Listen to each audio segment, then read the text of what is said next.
Olej v autě dokáže vyměnit i muž, se kterým nespíme. Jemu lze zaplatit penězi, které jsme si vydělali v práci, do které chodíme. A hladové dítě těžko ocení posekaný trávník nebo přitlučenou poličku. Potřebují tedy dnes ženy muže? A proč? Tak právě na to se podíváme v dnešním videu.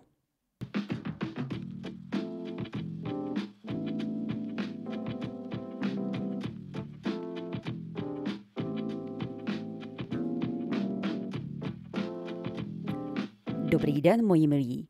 Zajímá vás, jak současné vztahy reflektují rovnost a naše dětství formuje naše očekávání od partnerů? Dnes se totiž podíváme na to, jak se vzory chování vytvářejí v rodině, jak třeba otec ovlivňuje vztah ženy a jak se emocionální podpora stává klíčem k úspěchu moderního vztahu. Pokud vás to zajímá, pojďte se se mnou podívat na to, jak tyto faktory skutečně fungují v našich životech. Také ocením, pokud mi dáte like, abyste nepřišli i o další díl, který se bude jmenovat Potřebují muži ženy, tak samozřejmě stisněte tlačítko odběru, no a my se přestaneme zdržovat a můžeme se do tématu naplno vrhnout. Historie lásky a potřeb. Žena, která jde ráno vyvenčit psa nebo s košem do nejbližšího kontejneru na sídlišti, se většinou nebojí toho, že jí napadne šavlozub. V dnešní době tato obava prostě postrádá smysl. Kostry šavlozubých koček si můžeme bez obav prohlédnout v muzeích jako exponáty. Na ženské potřeby je často pohlíženo podobnou pravěkou optikou. Vystavené kostry s impozantními tesáky se ale nikdo neptal, zda mají potřebu být vystaveny. Stejně jako se společnost často zapomíná ptát žen na to, co opravdu potřebují. Pokud bychom to začali dělat s kulturní revolucí, která přišla po pilulce, měli bychom méně o jednu starost a dojem, že ženská potřeba ochrany od muže zahrnuje pěstní souboj s medvědem krátkočelým. Výklad potřeb žen na základě praktičnosti v mužském podání vychází často z historických stereotypů, které byly dříve založeny na jasném rozdělení rolí v rodině a společnosti. Rozumím tomu, že několik tisíciletí byli právě muži ti, co přinášeli domů příjem a plnili fyzické nebo technické úkoly, zatímco ženy se staraly o domácnost a děti. Proto lze i rozumět tomu, že se tato představa udržuje dál a přežila dokonce i do dnešního vnímání vztahů. A jak to vidíš ty? Každý, kdo chodil na průměrnou střední školu, se učil o Maslowově teorii potřeb. Mezi jednu z nich patří i potřeba lásky a sounáležitosti. S potřebou přítomnosti jiného člověka ve svých životech vyjadřujeme i požadavek, který nejsme schopni uspokojit vlastními silami, zkušenostmi či schopnostmi. Pokud se bavíme o potřebách mužů a žen, nacházíme se na tenké hranici výkladu podle perspektiv jednotlivých pohlaví. Představa, že ženy potřebují muže výhradně z praktických důvodů, je často nejen špatně pochopena, ale i špatně interpretována a používána radikálními zastánci atomového rodinného modelu jako argument proti ženství obecně. Dnešní ženy mají přístup k finanční nezávislosti a mnohem širším možnostem, což znamená větší schopnosti postarat se o své praktické potřeby sami nebo pomocí placených služeb. Muži jsou ale i dnes vychováváni nejen do role živitele rodiny, byť je to od nich automaticky stále očekáváno, i když se k tomu přidávají další výzvy, které nevyplývají jen z tradičního modelu. Proto se velká spousta z nich setkává s nepochopením či vyloženě špatnou reakcí z ženského pohledu. Zpravidla k tomu dochází s kávou v ruce při procházce parkem, kdy jsme doslova zahrnuty monologem o soupisu jeho majetku, kariérních úspěších a v neposlední řadě očekáváních a požadavcích na potenciální partnerku. Ženský pohled. Mně osobně se několikrát stalo, že schůzka se změnila ze strany muže na nekompromisní konkurs na domácí spotřebič v podobě manželky, co bude chodit do práce, ale je vyžadováno, aby plnila tradiční role. Kde jsou ty časy, kdy rande znamenalo jenom příjemnou procházku? Když se to stalo naposledy, neodpustila jsem si vysvětlit dotyčnému, že mě jeho majetek nezajímá, poněvadž mám vlastní a nemám tak zájem stát se součástí jeho soupisu majetku. Když jsem se ho pak zeptala, co tam máš jiného, byla to otázka, která v té chvíli dávala smysl. Dnes už ale chápu, že šlo o něco hlubšího. Jaké hodnoty může muž přinést do vztahu? Co může nabídnout ženě jako partner? A proč by měla taková žena potřebovat muže? Potřeba muže jako partnera tak i dnes spíše odkazuje na emocionální, intelektuální a partnerské hodnoty, které druhá osoba může do vztahu přinést. Jde o rovnováhu vzájemné podpory, sdílení a růstu. Stále se dnes mnoho mužů odmítá přizpůsobit faktu, že požadavky na partnery se změnily z živitele a šéfa na člena tandemu se vším všudy. Ale lze i chápat, že přijmout tyto změny může být velice těžké. Opravdu osamělí lidé nechtějí slevit z vlastních ideálů, nebo si nevědí radi s tím, jak se stát lepšími partnery už jenom sami sobě. Najít si vztah dnes není problém. Problém je jeho trvanlivost, což obnáší nejen sebereflexi, ale i dost velkou odvahu změnit své předsudky. A to platí pro všechny, kdo se potýkají s těmito problémy.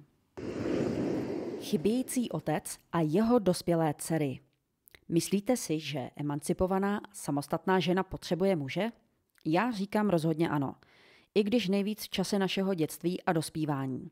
Otcovská figura hraje v životech dětí klíčovou roli, zejména pro dívky, které často formují svůj pohled na vztahy a svou hodnotu skrze vzory, které nacházejí právě ve svých otcích.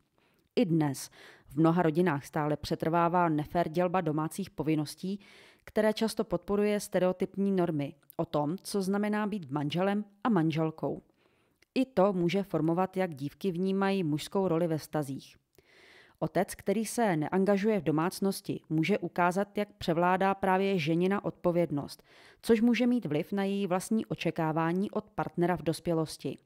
Tady musím poukázat na to, že některé si to vyberou, některé odmítnou a některé s dozráváním změní názor, stejně jako já. Chybějící mužská role otce má podstatný vliv na pohled na partnerské vztahy a vlastní sebevědomí některých dospělých žen. Zanechává mezeru, která může ovlivnit, jak bude jako dospělá žena vnímat další mužské postavy ve svém životě. Pro mnoho žen tak otázka, zda potřebují muže, není jenom o praktických nebo emocionálních potřebách, ale i o hluboko zakořeněné touze po podpoře, uznání a zdravém mužském vzoru, který jim mohl v dětství chybět. Jaké dopady tedy absence otce může mít na ženy v dospělosti a na to, co v partnerství hledají? Kdo bude pečovat o toho, co pečuje? Proč se často říká, že ženy neví, co chtějí, hlavně v souvislosti se vztahy s muži? Za ženy mohu říct jediné. Často to máme složité, protože nás od malička formovaly určité normy a vzorce, které v průběhu let procházejí změnami. Otec, který byl v rodině tradičně tím, kdo se staral o praktické záležitosti, a matka zase ta, která se starala o péči, o domácnost a rodinu, nastavovali prostě naše představy o partnerství.